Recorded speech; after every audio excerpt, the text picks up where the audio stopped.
Hello प्यारे बच्चों, आज हम अभ्यास प्रश्न पत्र हल करेंगे। भाषा भारती सभी प्रश्न हल कीजिए। तो क्वेश्चन पेपर में आता है कि नहीं कि सभी प्रश्न हल करना है ना। तो प्रश्न 1, सभी सही विकल्प चुनकर लिखिए। क, पृथ्वी पर रहने वाले जीव कहलाते हैं, क्या कहलाते हैं? उत्तर है थलचर। ख, उज्जैनी के सम्राट का नाम था, क्या नाम था? उत्तर है विक्रमादित्य। ग, दिन शब्द में इक प्रत्यय लगने पर बनने वाला शब्द है, उत्तर है दैनिक। घ, बिस्मिल के गुरु का नाम था, तो हमने पाठ में पढ़ा था कि बिस्मिल के गुरु का नाम क्या था? उत्तर है सोमदेव। इंगा, श्रवण कुमार के पिता का नाम था, क्या नाम था? उत्तर है शांतनु। च, पाषाण युगीन गुफाओं के शैल चित्र बने थे, कहाँ बने थे? उत्तर है भीमबेटका में। प्रश्न 2, रिक्त स्थानों की पूर्ति कीजिए। क, डॉक्टर बाबा को भारत सरकार ने पद्म भूषण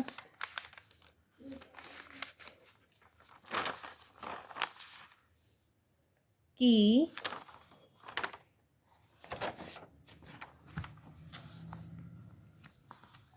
पदवी से अलंकृत किया। ख, बूढ़े भारत में भी आई फिर से नई जवानी थी, तो खालिस्तान में आएगा जवानी। ग, नीर शब्द का पर्यायवाची शब्द जल है। घ, प्राणायाम का अर्थ श्वास क्रिया पर नियंत्रण, तो खालिस्तान में आएगा श्वास। प्रश्न 3, निम्नलिखित प्रश्नों के उत्तर लिखिए। क, बाबा भारती घोड़े को किस नाम से पुकारते थे?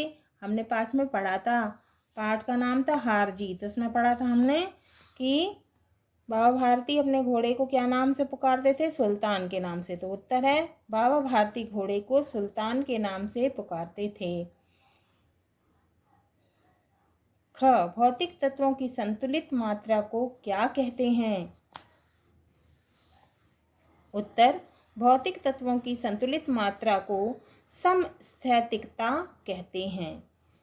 ग, मीराबाई ने आंसुओं से सींचकर कौन सी बेल बोई है? उत्तर है मीराबाई ने आंसुओं से सींचकर प्रेम की बेली बोई है। तो क्या था उसमें? आंसुअन जन जल सींच सींच प्रेम बेली बोई। घ, वीर शिवाजी की गाथाएं किसे याद थी?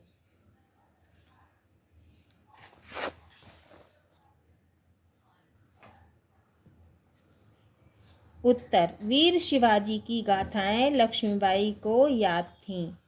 तो कविता में था वीर शिवाजी की गाथाएं उसको याद जुबानी थी। इंग, बिस्मिल ने अंतिम समय में अपनी माँ से क्या वर मांगा?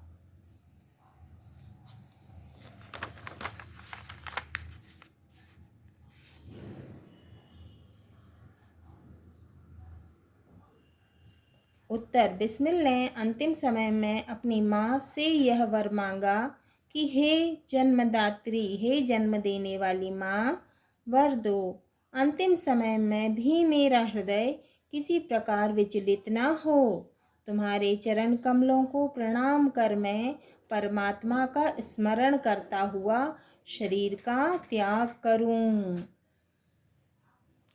च, कौरव पांडवों के बीच युद्ध क्यों हुआ? तो हमने पाठ में पढ़ा था कौरव पांडवों के बीच में युद्ध राज्य प्राप्ति के लिए हुआ था। उत्तर, कौरव पांडवों के बीच युद्ध राज्य प्राप्ति के लिए हुआ। छ, मुंह की खाना मुहावरे का अर्थ लिखिए। उत्तर, मुंह की खाना मुहावरे का अर्थ परास्त होना या बुरी तरह हार जाना।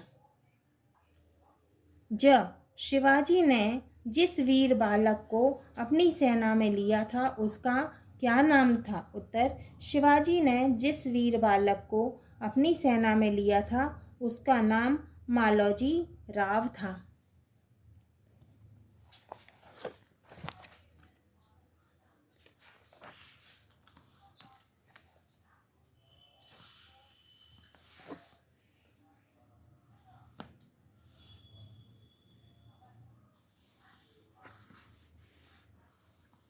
प्रश्न 4, निम्नलिखित प्रश्नों के उत्तर लिखिए।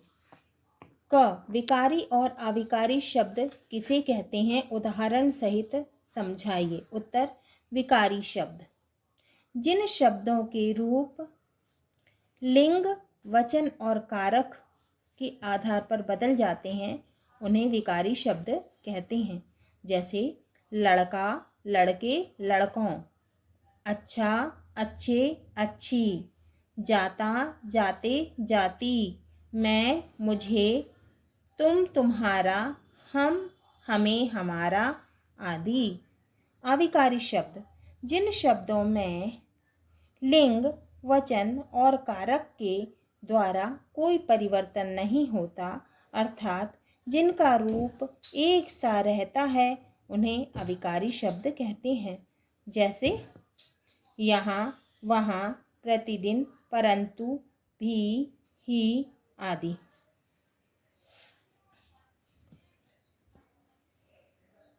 ख, अनुप्रास अलंकार का उदाहरण लिखिए। उत्तर, जाके सिर मोर मुकुट मेरो पति सोई। तो मोर में माँ, मुकुट में माँ और मेरो में माँ वर्ण की आवृत्ति हुई है। जहाँ पर एक वर्ण की बार बार आवृत्ति होती है तो वहाँ अनुप्रास अलंकार होता है।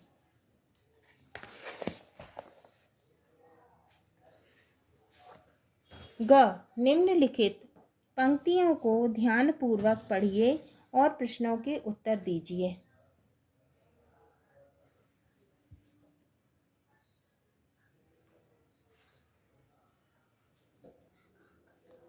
विनम्रता ही बड़प्पन की निशानी है। डॉक्टर सर्वपल्ली राधाकृष्णन इस पंक्ति में के प्रत्यक्ष उदाहरण थे। सन 1963 में वे भारत के राष्ट्रपति के रूप में ब्रिटेन की यात्रा पर गए। लंदन के विक्टोरिया रेलवे स्टेशन पर इंग्लैंड की महारानी एलिजाबेथ, उनके पति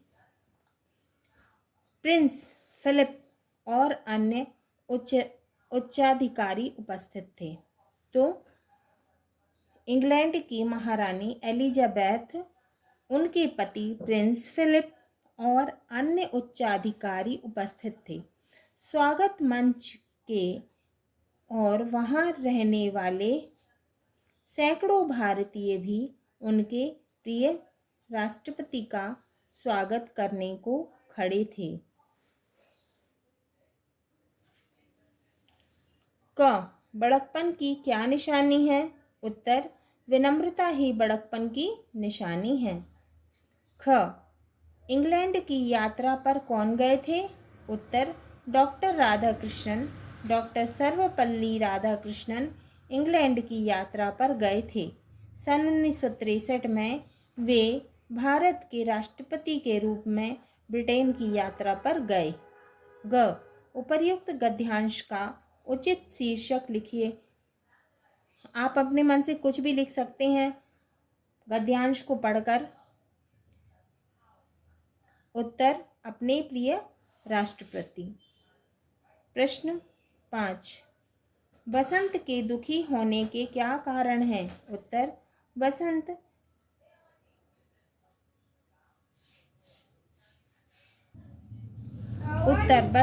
इसलिए दुखी है क्योंकि सबने हरे भरे जंगल काट दिए और उसका गहन घर उजाड़ दिया।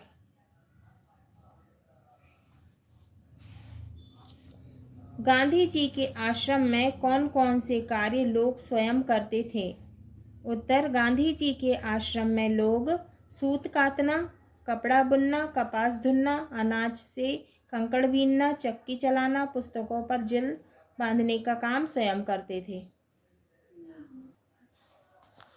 निम्नलिखित पंक्तियों का भाव स्पष्ट कीजिए।